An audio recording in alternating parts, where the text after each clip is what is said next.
Thank you for joining us today on this super rainy day, at least here in New York. My name is Christina Papadopoulos, and I'm thrilled to welcome you to the summer event of our local reading series here at the Hudson Valley Writers Center.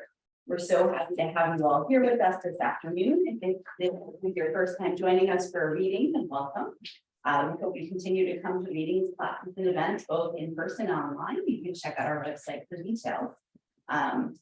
The next couple of readings that we have is a published student reading on August 6th of some students that we are exceptionally proud of, and a Zoom reading on July 16th with 6 new poets.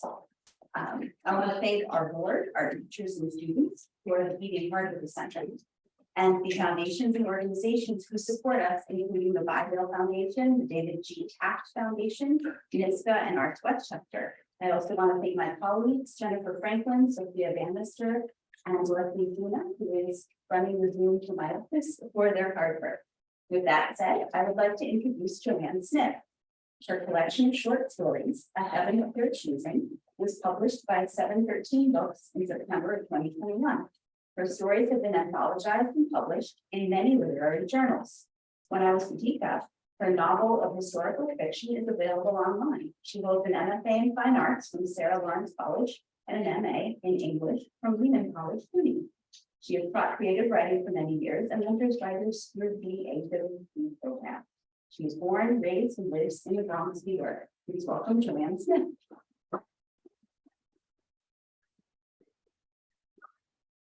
Hi, everybody.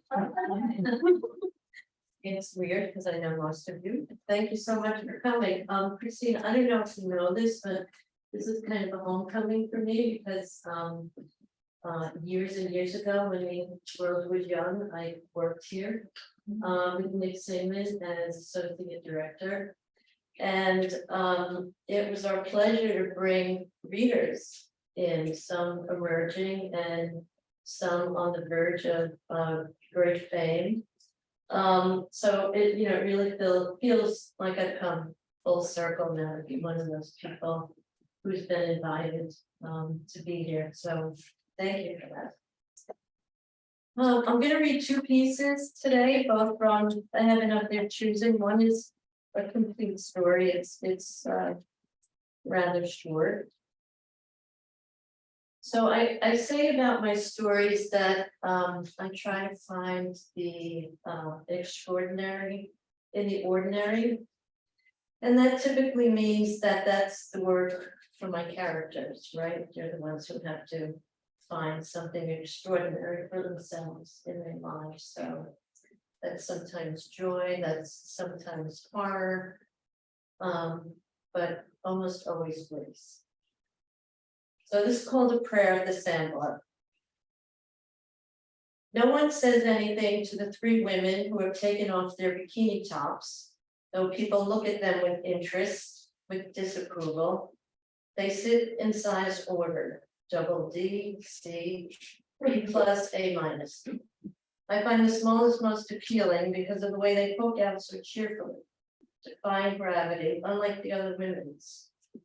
Women are trying hard to be nonchalant, as if they've done this at every beach they've been to, as if they've made a promise to do this. And as awkward as it feels, they're seeing it through. I'm a regular here at this little bay. I've never seen them before. It's a family beach, but without the dozens of kids, more paunches than sandcastle builders. No lifeguards, no bathrooms, no concessions, no garbage cans. It's a place where when the tide is out, you can walk at least half a mile and still not be in water over your waist. I learned that years ago when my daughter and her friend, both 8 years old, drifted out on their blowout boat, far out. I was collecting jingles, the delicate creamsicle colored shells that my daughter and I first discovered on this beach, fell in love with, and decided to collect for a vase we were planning to fill. I was cultivating independence, hers from me and mine from her. And so was glancing up only periodically, resisting the urge to curtail her adventure. But as happens with me when I'm by the water, I eventually lost track.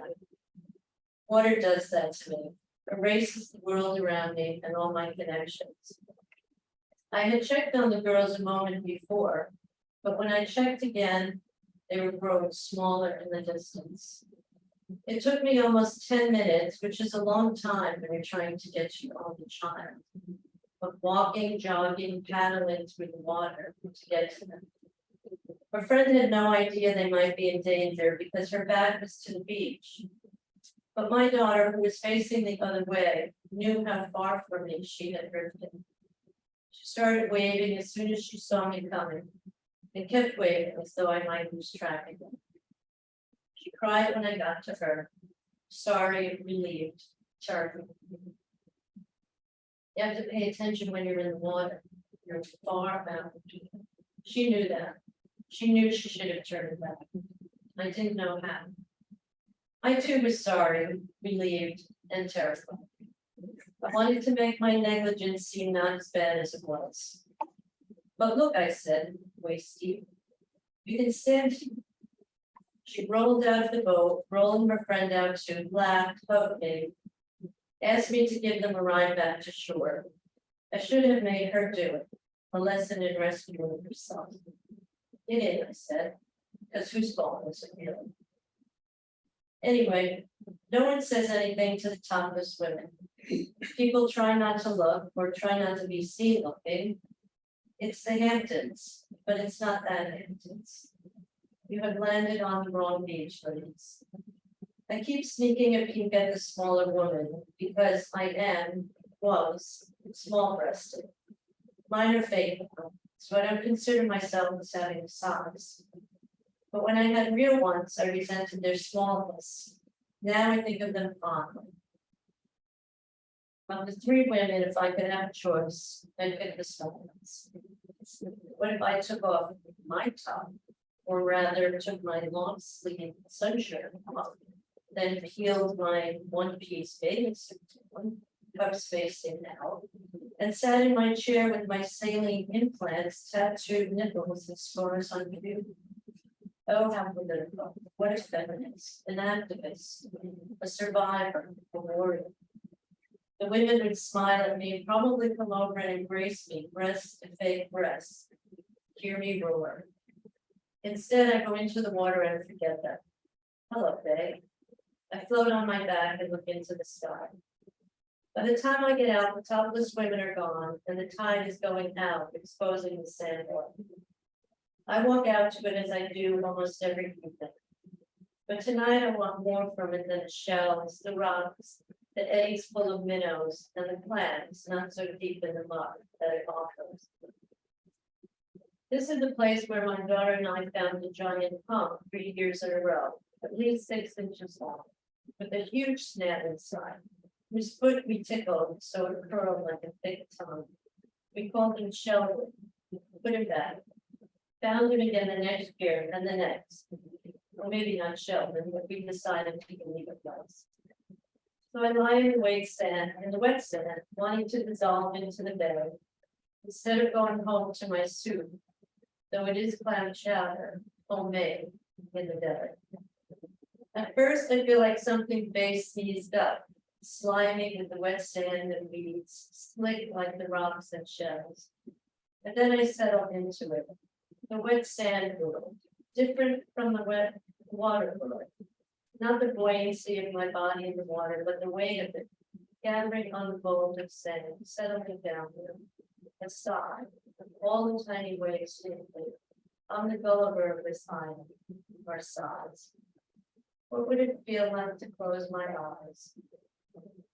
Oh, the exhale of the bay against my body, the breath of the breeze. The sand doesn't have texture anymore, it's just a yielding support, accepting it, taking it. If I believed in magical realism, this is where I become Sheldon or a water bead. This is when my backbone would start to dissolve into sand. It is almost sleep.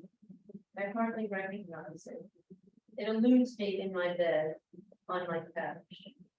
Only on my deck can I sleep. Late at night, there are no bugs or few, but there are night animals.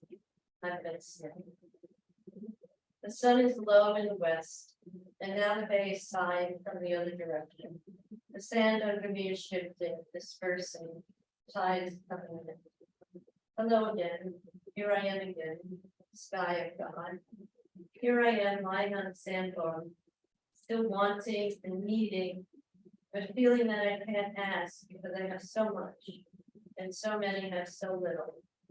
So I'm just here saying hi, knowing that you know what I want, so I won't ask. I'll just say hi, and you know. And then just a whisper, because there are so many players, and maybe you've forgotten. Don't let the answer come on. And then I want to ask for more, so much more. I have to pee, and I do, and then it feels like I'm lying in my own piss. So I lift my hips and rinse my suit there, but my needing and wanting and peeing have broken the spell. And I'm wondering why no one is coming out to see why I'm lying on the sandbar. Why is no one concerned? True, there's no one on the beach, but there are people in the little cottages that come to bed. But that's just more wanting. Goodbye, bed. Goodbye, sky. Goodbye, night. Like sex, I do remember it. The after is wet and sticky. I have a towel to sit on in my car and shampoo and conditioner at home for my stiffening hair. The moths are soon throwing themselves against the screen. Night comes a little earlier now. With a towel around me and my hair soaking in the leave-in conditioner, I pour my chowder into a pot, pour a glass of wine. And a crusty bread too. Not so bad, not so lonely. And look, a message on my phone from my daughter. Grown and with the daughter of her home. She wants to come, to bring her baby girl to the bay, where we collected the orange shells. What were they called? And to the sandbar. Remember Sheldon? Maybe we can find daughter of Sheldon or granddaughter. Anyway, I want to come before the sun.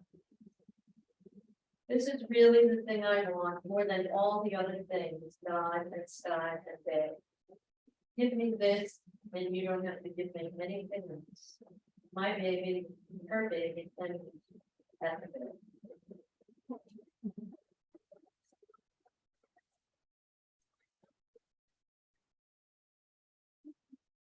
And I'm just going to read a little bit of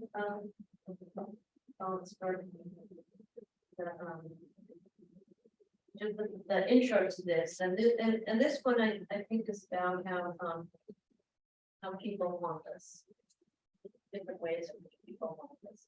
It's called Shins.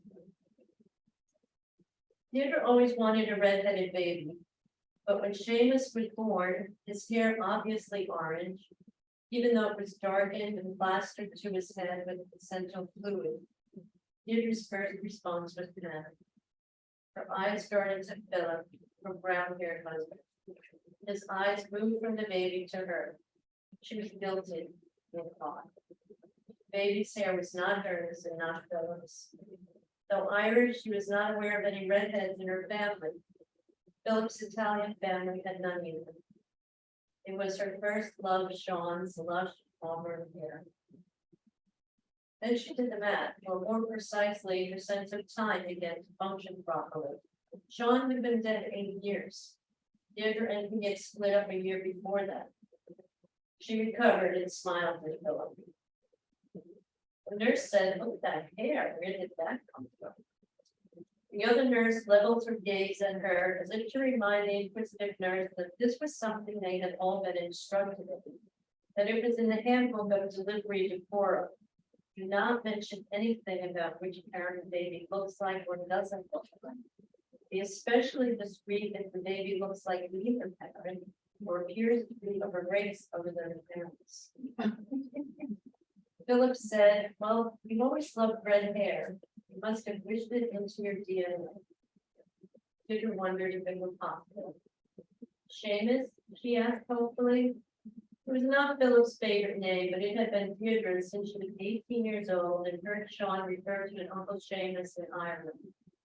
With that red hair, of course. Philip bent and kissed her on the forehead. When Philip left, Theodore held Seamus and threw gently across his head, lifting the fine red hairs, whispering a hi to both her son and to John, whom she believed was somewhere smiling at her in the stride. At home, Seamus was active, kicking, wriggling, always wanted to move his body as though he were making up for the confinement in the room, though he had been active in there too. Peter pumped his legs, jumped him up and down on the couch, gave him gentle pushes to help him roll over. As soon as he could hold his head up, she put him in his walker and in his bouncy swing. She jogged with him in the stroller. He laughed when she sprinted, loving the speed. She sensed the natural athleticism in him, kind of athleticism Sean had. In the evenings, when Philip arrived home from work, he did the fatherly tossing of Seamus in the air and flying him in circles. Seamus loved it. And one night, Philip remarked to Deirdre that she was good about letting him roughhouse with him, that he had expected her to be more cautious. I did too, she answered, but I don't want to stifle him. I think he's going to be athletic. Like us, Philip said, proud of their genetics. They were fit, they jogged and worked out, but neither of them played a sport. Neither had been high school or college athletes. John, who had played college and semi-pro hockey, semi-pro softball, and golf, had had the kind of athleticism Theodore saw in Seamus. When they put him to bed together later, Philip smiled down at Seamus and said with amusement, "He really doesn't look like us, does he?" She found herself thinking about Sean more than she had in years, and one morning, out of exhaustion or as a postpartum mind alteration, or just because the red hair constantly reminded her, she dropped into a fantasy in which Seamus was Sean's child. In this daydream, she wasn't married to Sean, he was still dead, but she wasn't married to Philip either. She was raising Seamus alone, and there was a romanticism in that, she thought. After that first time, the reveries would come quietly and often, little journeys that added dimension to her days. She enjoyed these daydreams and told herself it was only natural that Seamus's red hair would trigger such memories and fantasies. But then other times her enjoyment would be spoiled by guilt. These were things she should be thinking. On those occasions, she might call Philip at work to bring herself back to her actual family. But the daydreams kept returning. When at 6 months, Seamus crawled backwards before learning to crawl forwards, Deirdre felt a moment of panic. As a defenseman on his hockey team, Sean had skated backwards with the coordination and speed of someone who was born to move the world that way.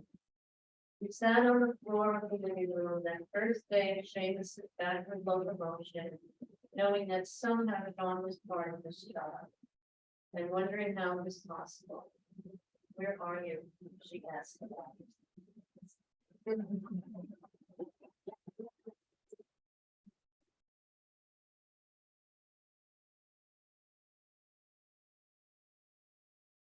Thank you, Joann. Marina Antropow Cramer is the child of post-World War II Russian refugees from the Soviet Union. Her work has appeared in Blackbird, Istanbul Literary Review, Wilderness House Literary Review, CUNY Literary Magazine, Comstock Review, and The Other Side of Hope Literary Journal. Florida. She has participated in the Hobart Festival of Women Writers, where she served as a workshop instructor. She is the author of the novels Roads from Chicago Review Press, Eva Mimi Adam from RunAmok Books, and Marfa's River from Apprentice House Press, and lives here in the Hudson Valley. Welcome, Marina. And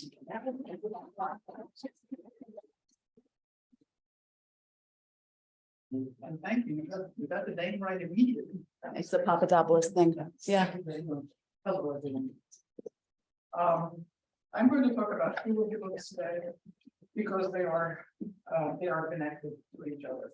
When I first started working on the first book, Roads, which is the story of a Russian family in Yalta at the end of the Second World War, who are forced to go to Germany to work in the camps. And because of that experience, they are unable to return home. Because they would have been considered collaborators in spite of the fact that they had no choice in going. Excuse me. And while I was working on this novel, I felt I needed to create an additional character because the young protagonist needed somebody to talk to. So I gave her a friend, and then I think her friend Marfa, so that they could compare experiences and and bond with each other and do the things that serve as friends to each other and also to reveal material to the reader that it's a writer's trick, but it's not uncommon. So in the course of the story of Rose, something terrible happens to Marfa. She loses her child. And even though that event is an important part of that story, it's not, the book is not Marfa's story. So when I had finished working on that, on this novel, and then I did the other one in between, and then I started thinking about the fact that I don't know who Marfa is.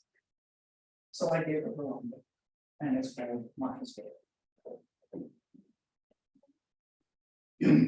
So I'm going to read a little bit from, and in order to, everything you need to know about what happens to Marfa is in the second book. It's not a sequel to the first. You don't have to read the first book first. But the first book has a lot more historical detail, and some people, prefer to read that.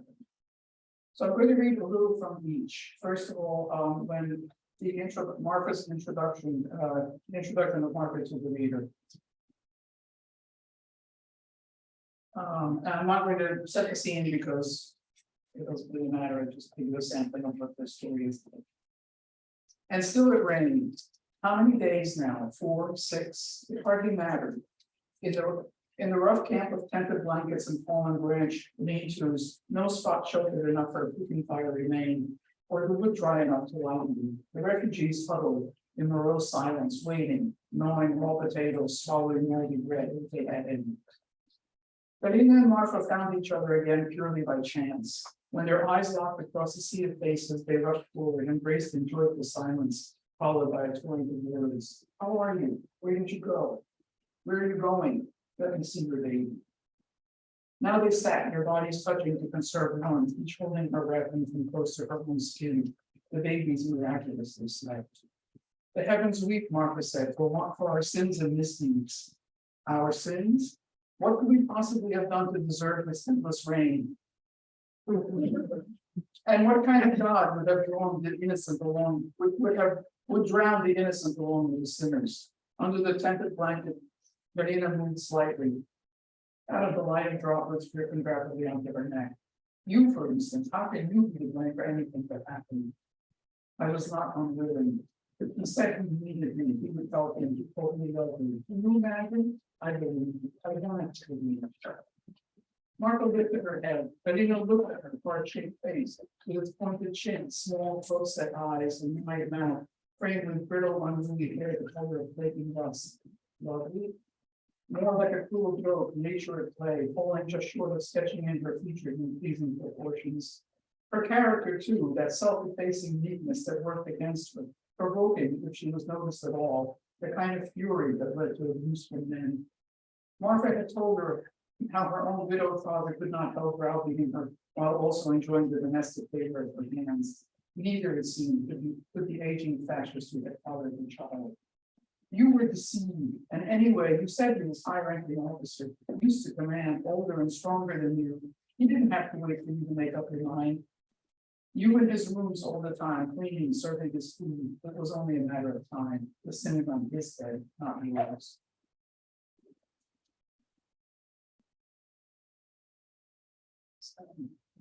Skip some sections here because it would take too much.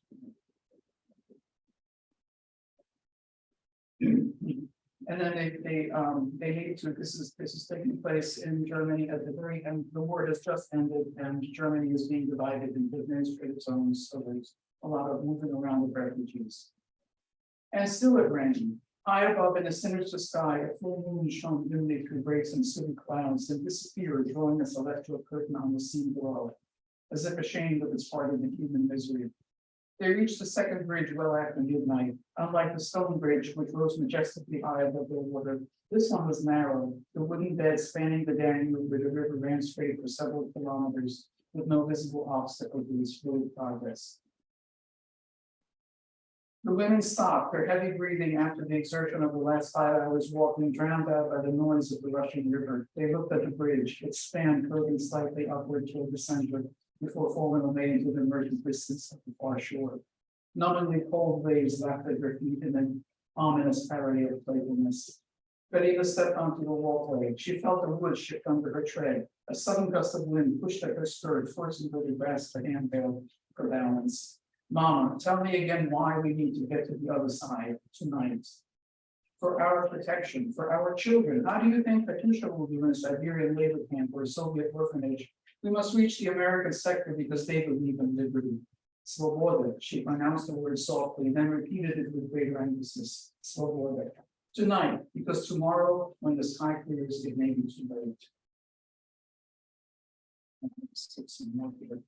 Ksenia is the mother, and she's trying to secure the infants the women are carrying so they can cross the river.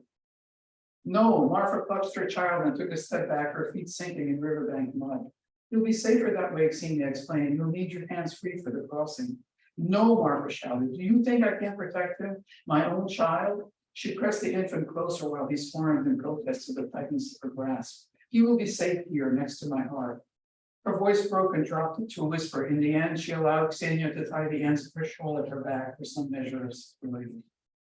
They set off, walking close together, keeping to the side near the handrails, bowing their heads into the wind, which intensified as they moved into the open, away from the shelter of the teeming trees. It was slow going. The incline toward the center of the structure made steeper by the rain, the planks slick as newly formed ice, the winds howling, reaching satanic proportions in its intensity. At the crest, they stopped to rest, waiting for the women at the end of the queue to catch up. Mother of God, someone exclaimed, while the rest surveyed the scene before them in stupefied silence. The bridge fell away toward the shore, the downhill incline mirroring the climb they had just completed. It fell away, then disappeared under black boiling water, coming up again at the far end onto the riverbed. And I'll leave that scene there because it's nice to put hanging. But in the course of this experience, Marfa loses her child, and that becomes the defining incident in her life. And she is introspective to begin with. Having lost her child, she suffers constantly. She suffers grief and sadness and guilt for what happened. So then, in exploring her own life, I said it 10 years later. It's in Brussels in 1956. So it's after the war when all refugees are getting resettled in various ways and places, and everyone is trying to return to a normal life. This is the prologue. Now, Marfa is what it is important. She is Ukrainian. The other family is Russian. And she was always Ukrainian. I was writing this before all of this latest developments. So it's not out of convenience. This is the prologue. The second book I wrote, where this one is straight narrative. The second book I wrote in two voices. One is in alternating chapters, the narrative of the story, and then because Marfa is so private and so introverted that I felt it necessary to allow her to speak for herself. So the alternating chapters are in her monologues. And it starts that way. Toya, child of my enemy, if you had looked like me, if you had taken my long face, my scowling mouth, the deep lines etched into my chin and birth in an expression the world would read as disapproval, maybe then I might never have loved you. If you had looked at me with eyes the color of mud, set too close to an upturned nose, if your hair had strung like wire and rusty tufts around your head, behind large ears so undeniably mine, I could have pitied you, knowing the misery life I prepared for you. But you were perfect, silky, angelic. Your long, slim fingers, nothing like the stubby ones on hands too wide for my thin wrists. Fingers made for turning the pages of a book or strumming a balalaika, not shoveling dawn, milking the cow, kneading laundry. Fine hands of the oppressor I tolerated who touched my cheek and called me lovely. Me, Marfa. No, I did not believe him, but also I did. I let my knees fold, welcomed his mouth on my neck in spite of myself. I did. What choice did I have?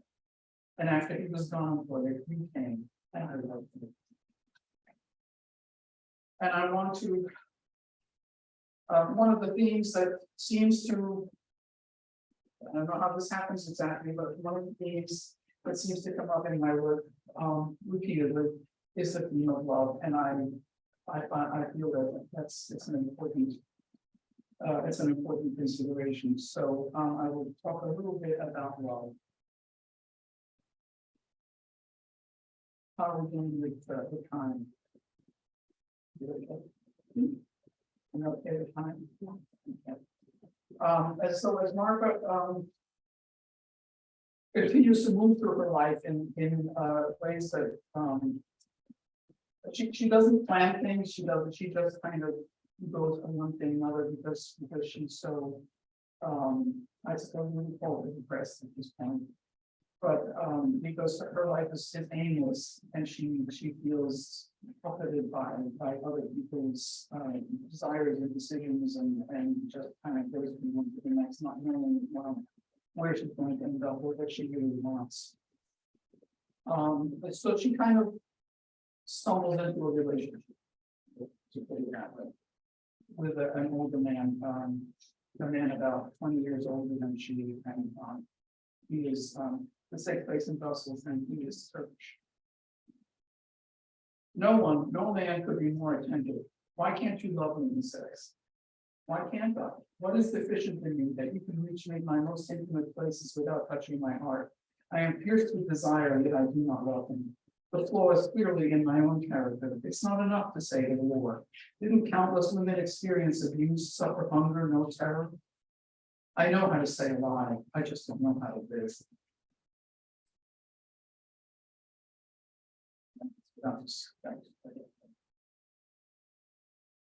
And this is what part of the narrative. Did you love your wife, Maggie? Marfa doesn't know what compels her to ask such an intimate question. She is relieved when he does not answer right away. She had hopes he did not hear her. I was 14 when my father died. I became the only man in a house full of women, he says at last. They are walking in the park. It's Sunday afternoon. Lilies bloom in lush display along the gravel path. Their golden heads sway in unison, one way then the other, obeying the midsummer breeze. There is something about the act of walking that encourages conversation. Random thoughts surface, thoughts she might otherwise suppress, contemplated in silence, or dismissed. It was on such a walk in this very park months ago, this surge, that something prompted her to reveal her life's catastrophe, the drowning she thought she had buried forever. She has not told Maggie, as I told her, about the wind and rain, the tiny hand blowing against black water, her mother's shawl. She knows she will not talk about it now. Matthew walks with his hands folded behind his back, like a poet or a philosopher, she thinks, and smiles at the comparison. It's not altogether untrue. For all his bluster, she knows he is contemplative, a reader of poetry. She has lately realized she likes both sides, the crusty taskmaster and the thinker. Do you know what it's like to become a family decision maker when you're still a child yourself? When you know these women, my mother, my aunts, my older sisters, know better than you do what needs to be done, and only defer to you your backbone opinion out of cultural custom to make you a man. He shakes his head. Except my grandmother, he laughs. She took no nonsense, taught me to treat women with respect, reminded me to stay in studio and to think before I spoke. I haven't been altogether successful with that, thinking before I speak. Marfa takes one hand out of the pocket of her sundress and reaches up to push some wayward curls out of her eyes. How did it feel? Did you like taking charge? My father was a forceful man, virile and proud, a solid example of a man's place in the family. I guess I learned from him in spite of myself. But I knew the women had the wisdom and experience to decide where to live or how to handle bureaucracy. Soon enough, though, what started as a courtesy to my male status became a habit for all of us, especially after the war. When I started the rug painting venture, I had no trouble convincing my mother and aunts to do the early work, evenings at the kitchen table. No argument, even though they had little spare time. They walk in silence partway around the pond where water birds begin to gather in noisy groups, squabbling for space, preparing for nightfall. Marfa's original question hangs in the air, unanswered. What drew you to her, your wife? She ventures with a quaver in her voice. Oh, well, you know, I've lived in Belgium since I was small. I had Belgian friends, not many, but enough to get a taste for a non-Turkish point of view. I was a Belgian citizen. I served in the army, took a Nazi bullet for my country. It's the immigrant dilemma, balancing between the pull of heritage and the reality of your surroundings. You know about that maybe more than I do. Yes, she says, though I was taken from my home by force, it's not the same. They stopped under a stand of tall pines. Marfa studies the rough bark blooming with gray-green moss, the trunks dotted with knots, like syncopated eyes on a ceremonial mask. She will not ask again. Your question, Maggie says. They resume walking, heading around the pond's far side toward the north gate. Annette, who liked to be called Annie, was lively and curious, not bound by strict rules of acceptable behavior. She used nail polish and lipstick. She wore her hair short. I was beguiled by the back of her neck, her lovely exposed ears. I was dazzled. He pauses to glance at Marfa, who keeps her head lowered, eyes on the tag and does not see. And she liked me. Some say another person's admiration is the catalyst to love. I think so, yes. What happened? Marfa's voice is barely a whisper. Her friends, some of them mocked me for failing to keep up with her non-drinking. She became impatient with me, dissatisfied with the forces, and infidelity without respect.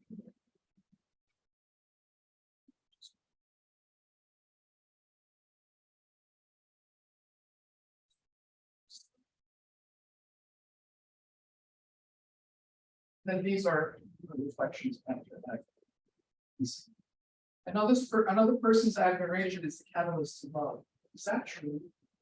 Do we find it easier to love those who admire us and they, by virtue of their admiration, slip into deeper feelings for us? Is that what happens? There may be some logic to this idea, if there's any logic when it comes to love. The other thing, the desire, the need for touching, being touched, that lives apart from yearnings of the heart. Is it all of a true soul, one in a serious way? The German did not love me. It's not enough to admire a war pressure with perfectly well covered. Yet he was gentle with me and practiced in seduction. He found a place in me I haven't known anyone to reach. Loneliness is an aphrodisiac too, it seems, on both sides. What happens to love when admiration ceases or leads to disillusionment? The question that I did not ask was, do you still love your wife, Maggie? And also, who's infidelity? Because I don't know if love can die. Maybe the heart simply grows bigger, makes room for new loves among the species.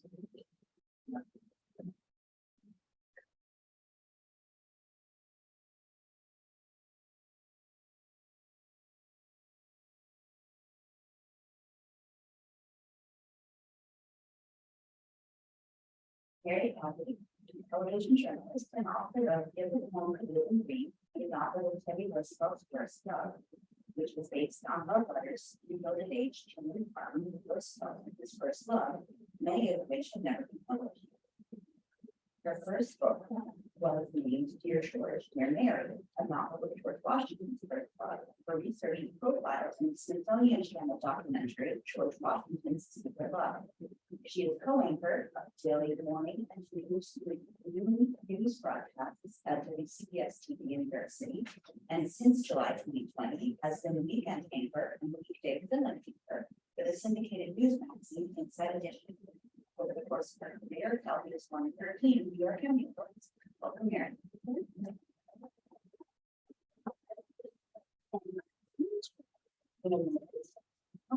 So good to see everyone. It's so special to be here because I'm from Westchester and I spent a lot of time researching this area because Phillips, in the Phillips Manor train station, is George Washington's first love.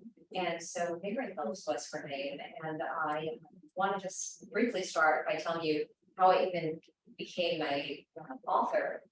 Down the street here, if you go a little further down in Yonkers, my husband's the mayor. And when he had his inauguration, he had a beautiful historic home called Phillips Manor, not Phillipsburg, but Phillips Manor. And as he was preparing what he was going to say, I said to him, you know, what might be a good idea is to mention that supposedly George Washington courted the woman who lived here, Mary. And he said, that would be a good idea, but did he, or is it just, you know, urban legend or local lore? And I said, well, here I am, a journalist, telling you to say things that we're not quite sure are true. So I thought, well, let me go into the history books to see what I can find. Now, of course, you know, George Washington married Martha, but before Martha was a woman named Mary Phillips. And he's like, Mary, actually, right here.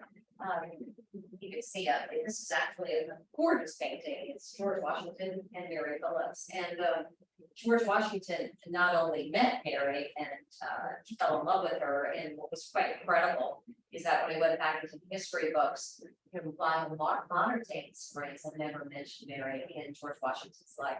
The historians back then did, and so I went back into centuries-old documentation to discover a story of not just love, but also deception, vengeance, and the American Revolution. And I was all caught up in it. I was knee deep in documents. I actually really mean knee deep.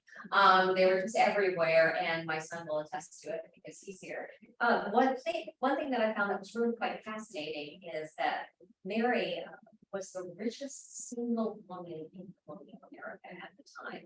And if we know what the American Revolution in 1776, George Washington was the general, he kicks out the Brits. But 20 years before that, George Washington was actually fighting with the British in the French and Indian War. And Mary at the time was not only the interest of George Washington, but also all of these men. This is a great document that I was able to find in the archives. There are lists of all of her potential suitors. And what was really fascinating for me was that when I got this document, there was this aha moment. It was like a smoking gun because George Washington at the time again was fighting with the Brits. And I thought, how interesting, because the men on this list, I recognized their names, reading everything that he wrote at the time. These men were his commanders, the British Army, and they were deceiving him and betraying him and doing everything they could to keep him away from the richest woman in America because they don't want her. And so there I was, caught up in the world of the 1700s of intrigue and drama and soap opera. And I was quite fascinated by everything that I could find. And so to be able to then take these documents and then weave them into a story of historic fiction was very exciting, but also I understood the heaviness of it, of course, because we were talking about George Washington here. The other thing was that Mary Phillips was named a traitor in the American Revolution. And I thought, what did you do wrong, Mary? What was interesting is that if you ask historians, they'll have this or that to say about Mary. But in the end, what I really realized was that 3 women were named traitors in the American Revolution and lost everything and were condemned to death. Mary was one of them. These 3 women were the only 3 women in New York to own this property. And so while we may say this or that about Mary, I think there was something else going on there. And so that was another piece that I had to go back and try to figure out. It's really quite something is that Mary didn't marry George, it's not known, married Martha. But during the American Revolution, George Washington's first stop was in New York, and he actually made his home in New York Station. Mary was there, and her husband was not. It's quite a long story. Compared to tomorrow, but I'll read a passage that I wrote about as they saw each other for the first time in 20 years. The woman who still appeared the belle of the north was before him, the woman he had fallen asleep in his arms those years ago. The shadows of age had not reached her. Her warm, sweet breath fanned the skin on his corn. The blush on her cheeks tugged at his heart. She still smelled the same, laughing. Her damp hair fell free, her dark eyes shone love, true love, same as before. The thoughts of Mary Eliza and the desire for her were never quenched. Everything about her was the same as before, everything except for the choice of clothing as she peered down herself in only a nightdress with moistened fabric from the rain clinging to her skin. A panicked look appeared on her face. Her beautifully arched eyebrows rose high. She stepped back from him and shook her head. An embarrassed tilt disappeared on her mouth. Mary turned and walked away from him toward the door. The sound of thunder pierced the room. George turned toward the window, likely to flash. When he turned back, realized where those slightly tilted eyelashes were staring at him, scanning every inch of him. Her hand touched the doorknob, alone with George. She had waited so long for this moment.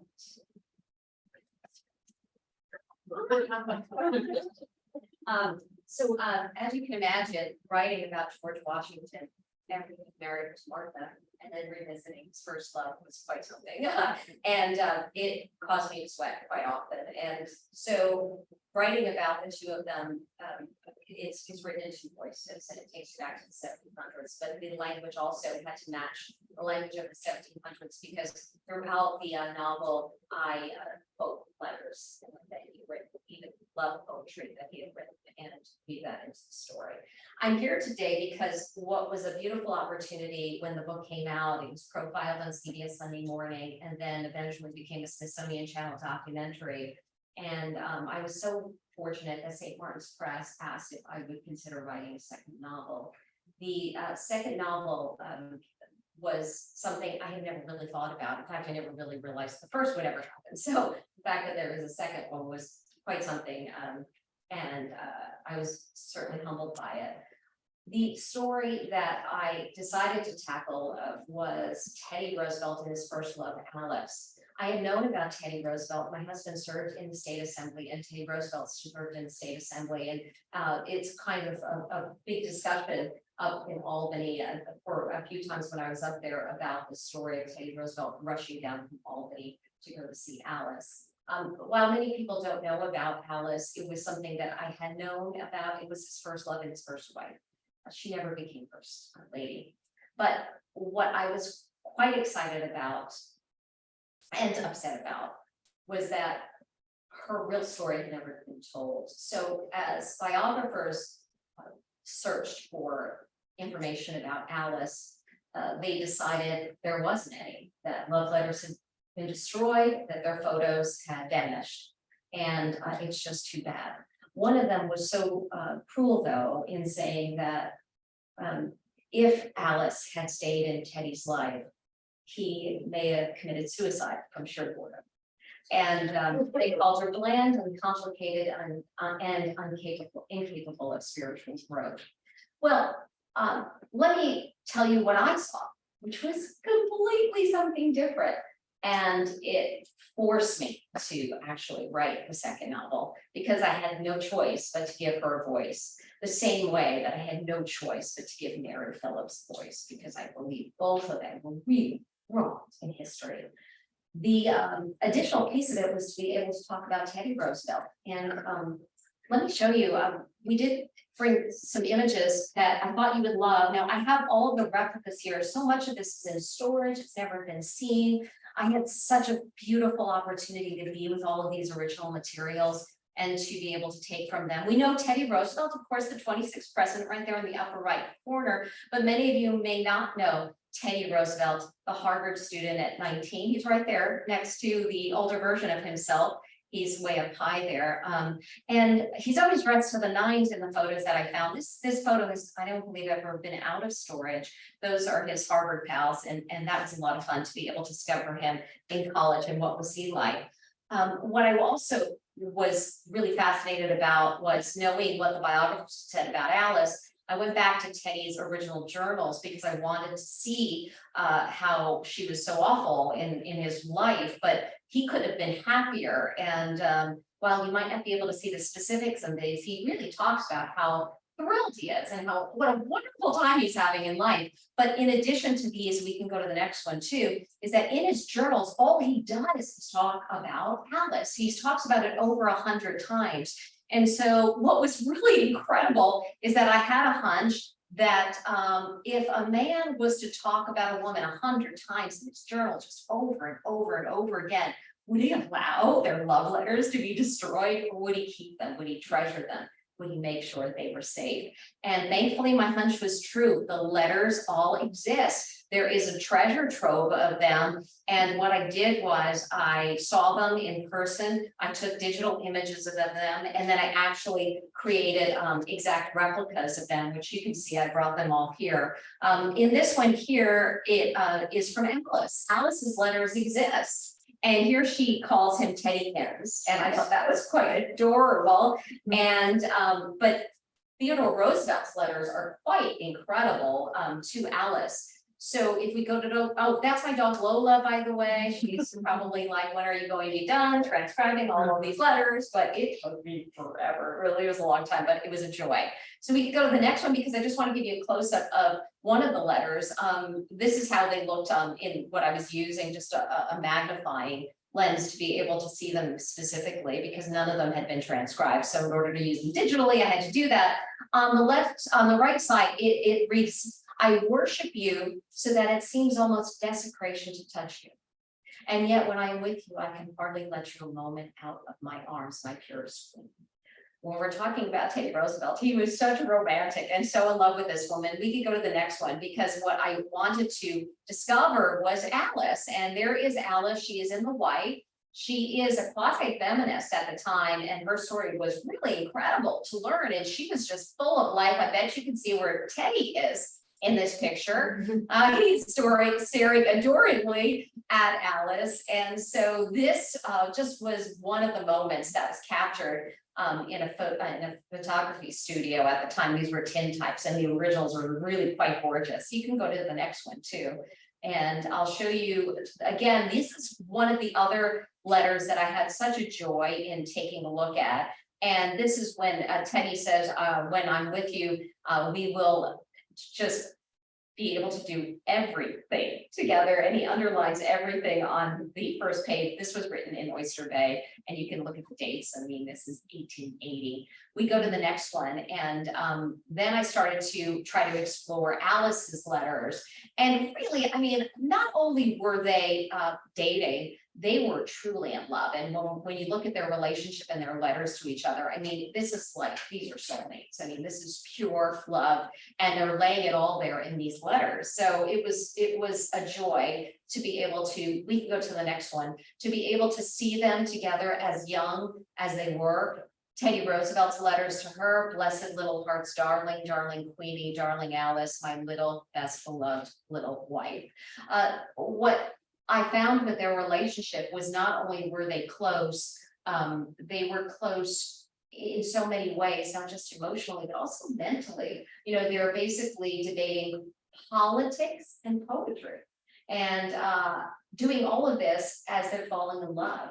And their dates are all recorded. So I'll read one of the passages that I wrote. We could go to the next slide too, as we're taking a look at Alice, who is beautiful. She would be considered a Boston Brahmin in the 1800s. This is the Gilded Age. So it was really wonderful. Not only did I have this love story, these never before published letters, but then you had everything associated with the Gilded Age, which was quite incredible. So I'll give you a passage. So Theodore and Alice just did everything together, including going sleigh riding. And so this is one of them.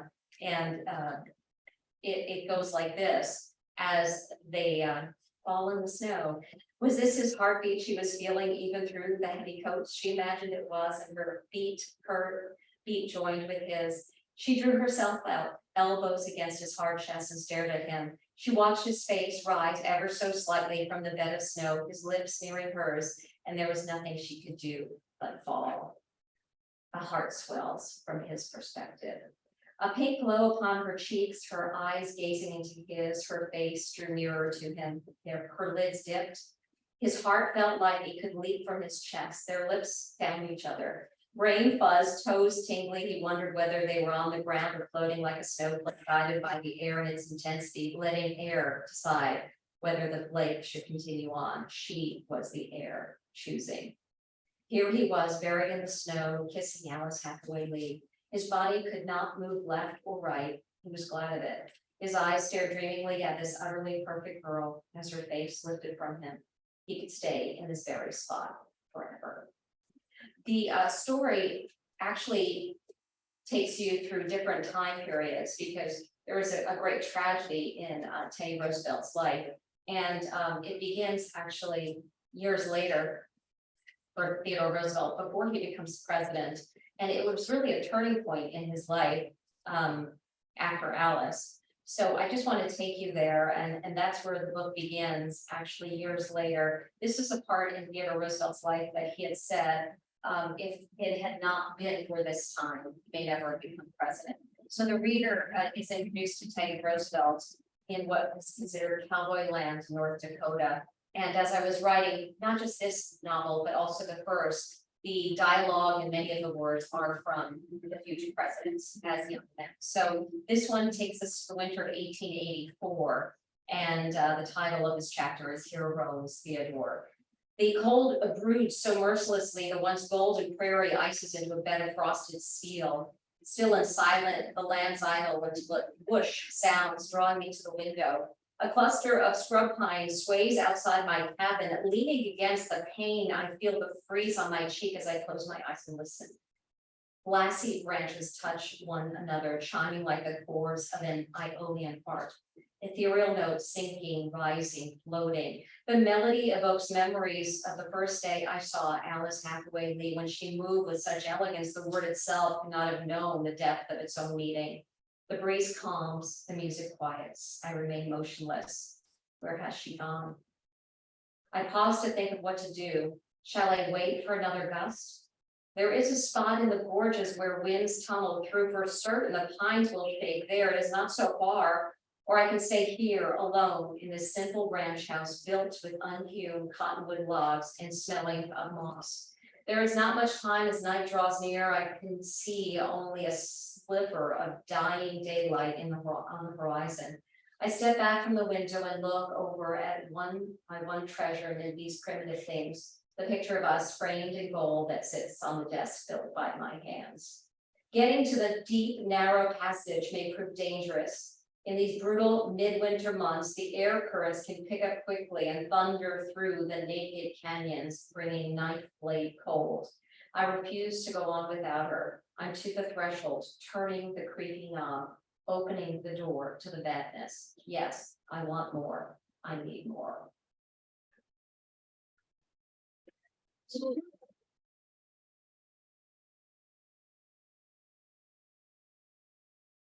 Free if you'd like to see some of their writings. I have pretty much anything you might be interested in taking a look at. Thank you.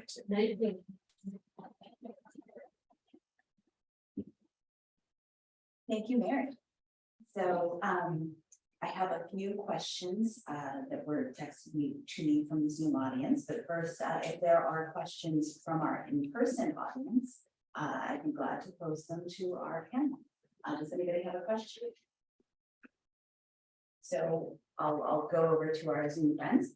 I know Mary is involved in a lot of research. For the as well, what is your process in terms of writing and researching? You said it's like quiet times, it scribbles in the middle of the night. I don't know, should I ask actually all of you to come up and we can pass around a microphone, or do you want to take turns perhaps answering at the podium so our Zoom friends can hear? Well, I'll stand up together. Sure. So the question is, what is your process in terms of writing and researching to get it out onto a page?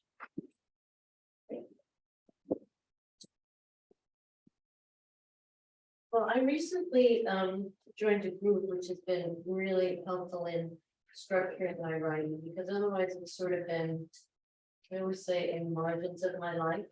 You know, it's hard to set time aside and keep to it. But I recently joined something called the London Writers Salon, and they meet 3 times a day, 8, 11, and 4 New York time. So I try to make at least 2 of those sessions, and that's been really helpful in structuring. So having that kind of group, you know, at a time set, I find it's really good. I have a similar part of my life. I've been a part of a writers group for a number of years now. We started out meeting in Cornwall, New York, and like the new book, and now we're on Zoom, which is wonderful because we get to talk to writers from you know, who are from different regions, and shared work with them. I have found their advice and feedback to be extremely helpful. Not only is it, there are people whose opinions I trust. They are honest. They, you know, they don't, nobody, we're not there to praise each other. We're there to help each other and to move our work along. And that's what happens by working regularly with these other writers. It keeps the pressure on, it keeps the work moving, and I think it ends up improving it to, you know, to at least to some degree. So that's a very important thing. Otherwise, I write whenever. It's just I have no particular schedule or routine for that. It just happens when it happens.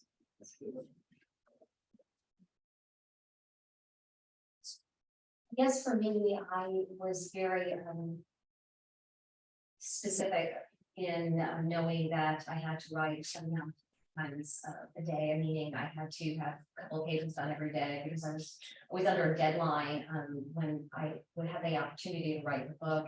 The idea came first, but then I, you know, was in the book deal and the writing started after that. So I didn't have any leisure time. I had to get it done. And so as the days ticked by, I was more and more anxious to get as much as I could down on the page. So the research started it all. I tried to transcribe everything and have very specific files for everything. And then leaving the novel around those documents took quite a bit of time, so that sometimes I would wake up, you know, super early before dawn sometimes on the weekends, and just spend the entire weekend just writing and researching. And so that's what it was like for me, but I really enjoyed it. And for me, it was really quite an escape to be able to do what you do, because it wasn't something I'd ever really experienced before. And it's something, if any of you have ever thought about doing it and haven't started yet, I would definitely suggest it. I think you might agree, right? Because you're able to really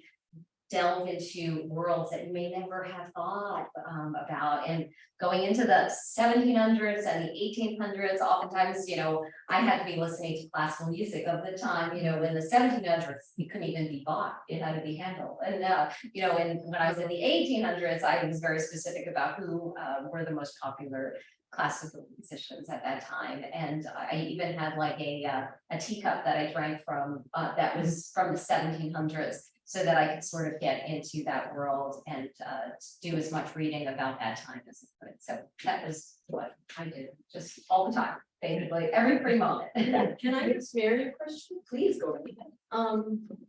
So the second book you were on deadline, the first book, were you on as strict a deadline? Oh. Yes, same. Because I was wondering if you got really lost in the research and kind of didn't want to break away from that to do the actual writing. So, you know, people talk about research and they say, you know, don't go down the rabbit hole for too long, but I lived even as I was writing, because what was happening, especially with the first, I was under a deadline, then I would find a new document. And in fact, what I was talking about where she was named a traitor, I thought, what did she do? It wasn't until like halfway through the book, I realized that 3 women were named traitors. They were the only 3 dogs significant property, and maybe she was completely wrong in this. And so then I had to go back really and look at it. So literally, I'm in the rabbit's hole typing at the same time.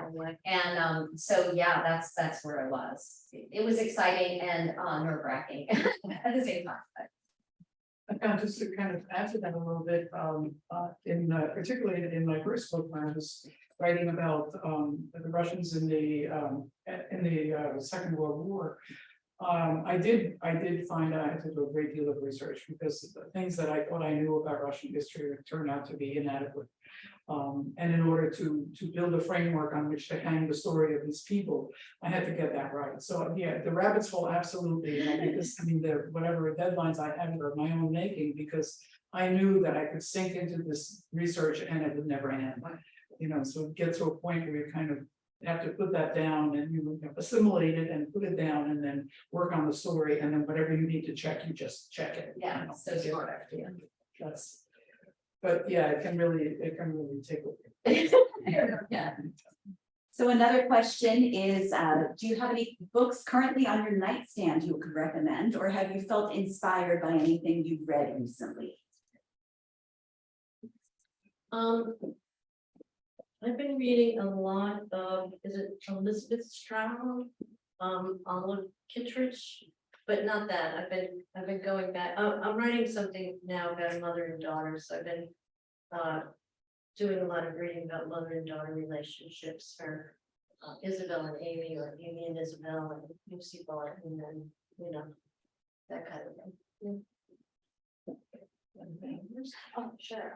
So after this beautiful adventure happened as in the world of writing books, working with CBS, they asked if I would start a book club at CBS, and so we picked 3 books, and all the readers can decide what they would like to read. So 6,000 people voted for this newest one, which is The Puzzle Master by Danielle Trussoni. We actually just did a really lovely interview at Glenview Mansion down on the Hudson River. And so I just finished reading that. It was really fascinating because, first of all, a woman's genius who wrote the book. She's talking, she weaves in these incredible puzzles, and you can solve the puzzles as you're reading the story. And I thought how wonderful to be able to include pieces of puzzles and sort of like include, it was like an adult activity as you were going along. But the story is quite intricate as well, and it's a thriller. And anyway, it was really quite incredible. So I just literally finished that as I was interviewing the author, and now we're picking 3 new books that will be coming out in the next few weeks. So we choose books that are just being published, frontlist fiction, that are available at libraries as well. So all of it's been quite exciting. So that's the book that's on my nightstand right now. Marina? My nightstand has a stack, but you know, who doesn't? Yeah. Right. But the book I'm finishing now is Shirley Hazard's Transit of Venus, which I had been meaning to read for quite a long time. It was published in I think it was 1980, but you know, most of it takes place probably written in the 70s, which is a very interesting era, I find, in modern life.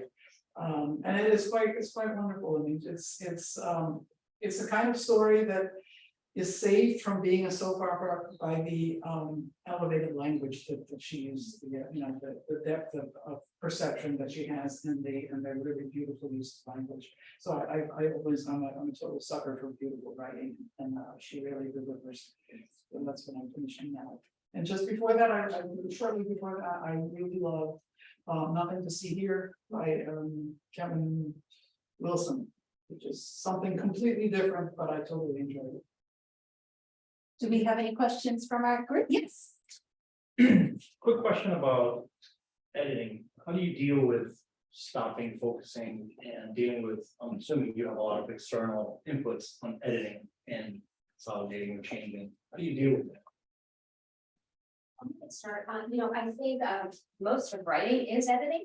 And I love giving the manuscripts to people to just tear apart, because I think that sometimes when you're in it yourself, you're sort of on an island and you're not looking how a reader would read it.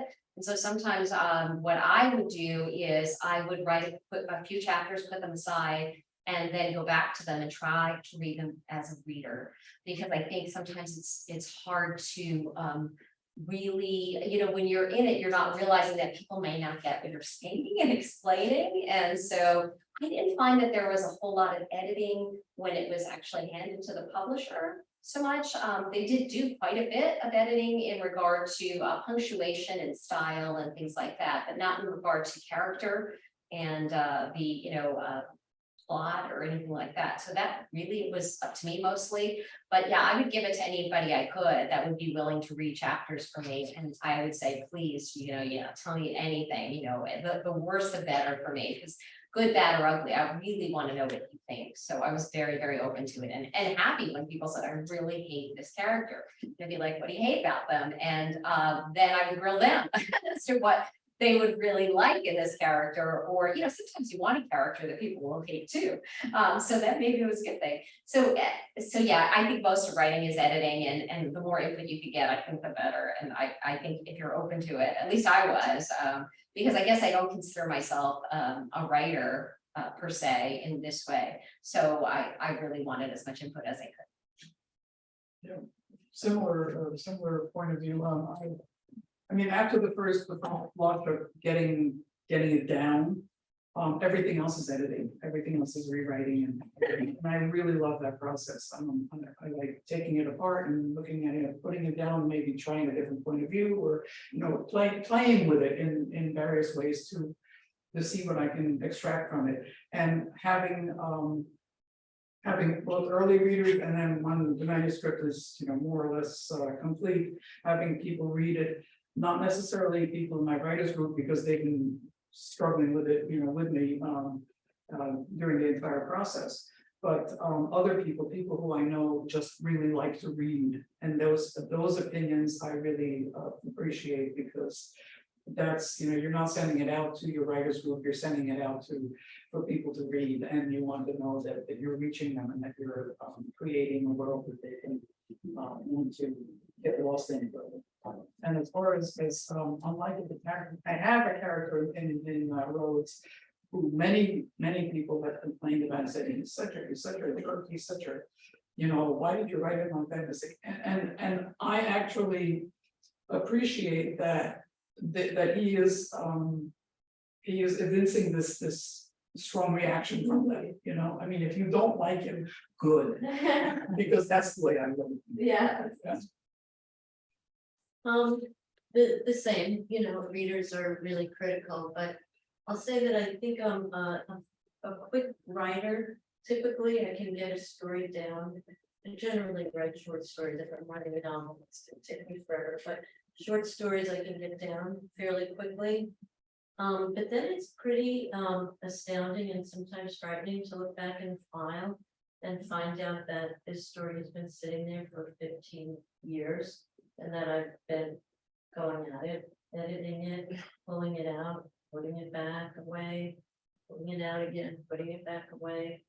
Because the spitting it out is one thing, but the getting it just right is something entirely else. If I may, Joanne, I just wanted to congratulate you on your reading. It was, I think, very, very effective storytelling. But one thing that I wondered, in getting into these, very heavy personal story matter, I loved how you wove humor into it. And I'm wondering if that was something that you went into intentionally with an eye toward that, or whether those kinds of moments just spontaneously occurred to you as you were creating the stories and getting them down. Not necessarily intentionally. And the first time that I knew I had written something funny in a story, I was giving a reading and somebody laughed, and I thought to myself, how rude. What is that person listening to? Who's that person talking to? Why are they laughing?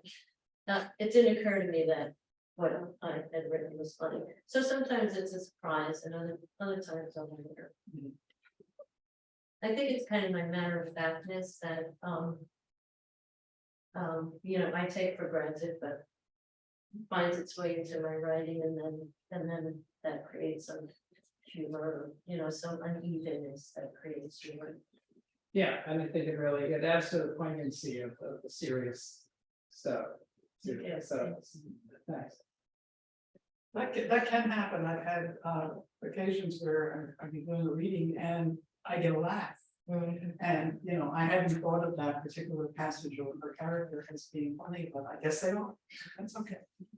When I was writing a Teddy Roosevelt story, Teddy is funny. I mean, his writings are hilarious. So I really had to step up with my writing and make sure I elevated some pieces too, because otherwise I wouldn't really capture him. So, I mean, his stories are, he just had animals running everywhere and he was loving it. And it was just, the story of there's a tortoise and it gets loose and then there's dormouse and what happened. It was a true story. And so that was all really, really fun to be able to explore and write about.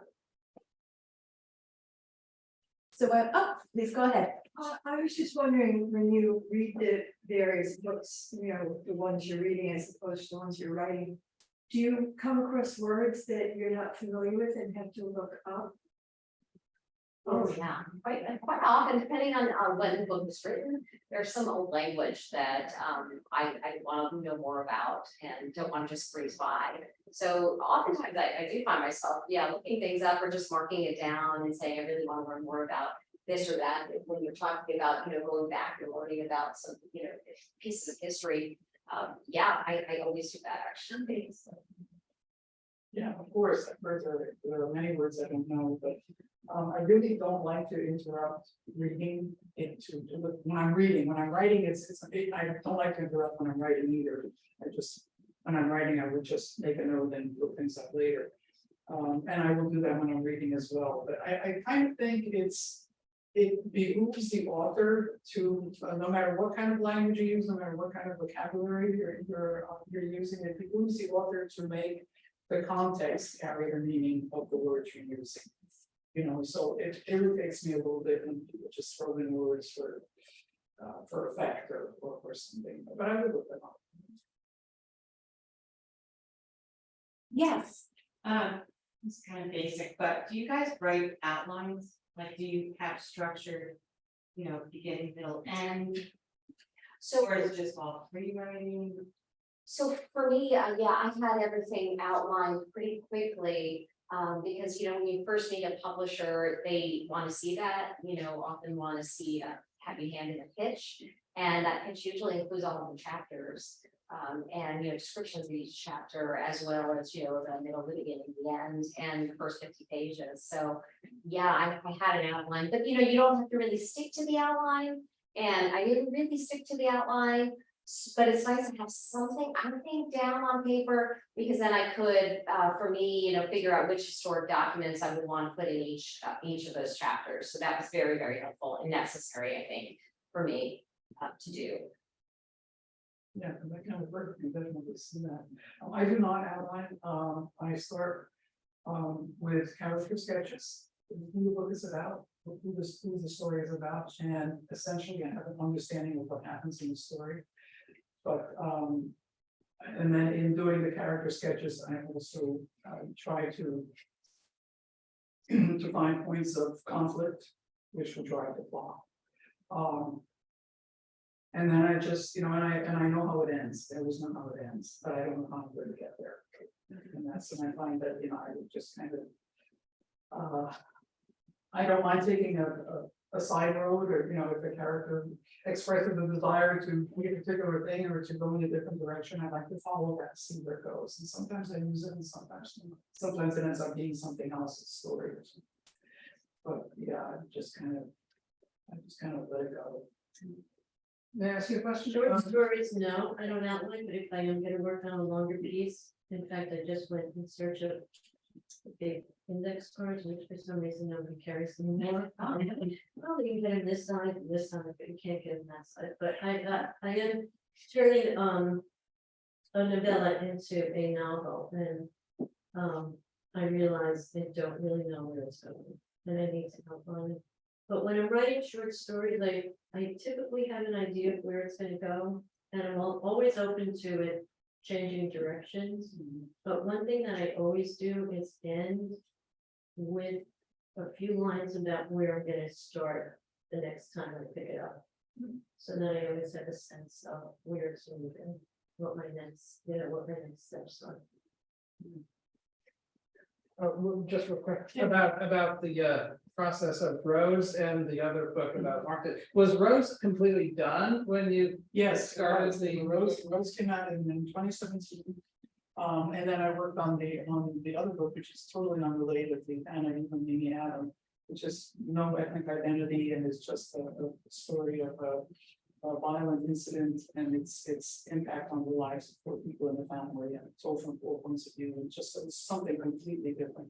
And then in thinking about Rose again, I realized that I don't know who this woman is. She is important, but I don't know who she is. right. And so my question is, in writing that, did you discover things about her that you wish you had been able to incorporate into the first? I might have. I mean, I might, if I had done that work before I finished Rose, I might have incorporated more of the story in it. But I thought that she really deserved her own story.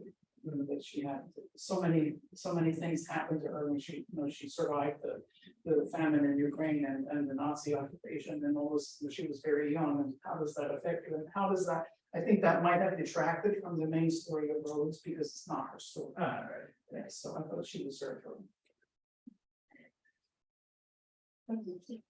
First of all, thank you all for being here. Yes, that's right. I'm sorry, I came in a little late. I got stuck in traffic.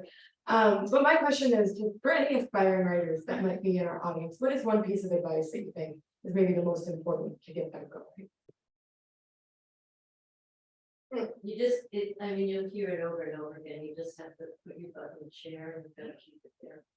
And you have to like not vacuum. If you're me, that's right. You know, Eric can wait, the vacuuming can wait. Otherwise that stuff will really take over and the writing becomes the last thing on your priority list and it doesn't get done. So you really have to find a way. I agree, you have to sit down and do the work. Even though sometimes it's not, and I'm not talking about, inspiration is highly overrated, I think you just have to sit down and do it. And then, but once you get up, I think it's a really good idea to hang out with other writers. Because it's very, it's fun, first of all, and people who kind of understand the sort of thing you're trying to do, and you don't have to explain things to them in the same ways. I think that's helpful. You know, for me, I think what motivated me was finding material that hadn't been published before. And so if there's a person who's interested in a certain time period, there's so much material out there that's never been published. So if there's something that you're really fascinated about, I would say start looking. Libraries and archives and historical societies have such incredible material that I think deserves to be heard, especially if it's a women's story, because so few of those stories have been told in history. And so I would say start looking. I mean, especially if you like dusty things, you're right there with me. I loved it. I loved anything, that was over 100 years old that I could look at. So I think you could really draw quite a bit of inspiration from history and the documents that are just been sitting there waiting for somebody to be interested. So I'd like to thank you all for joining us today and for our 3 authors for joining us and sharing their stories. Available, so we are sure to talk, to sign, and to continue a conversation. So thank you again for coming. And I will. Let's turn that on.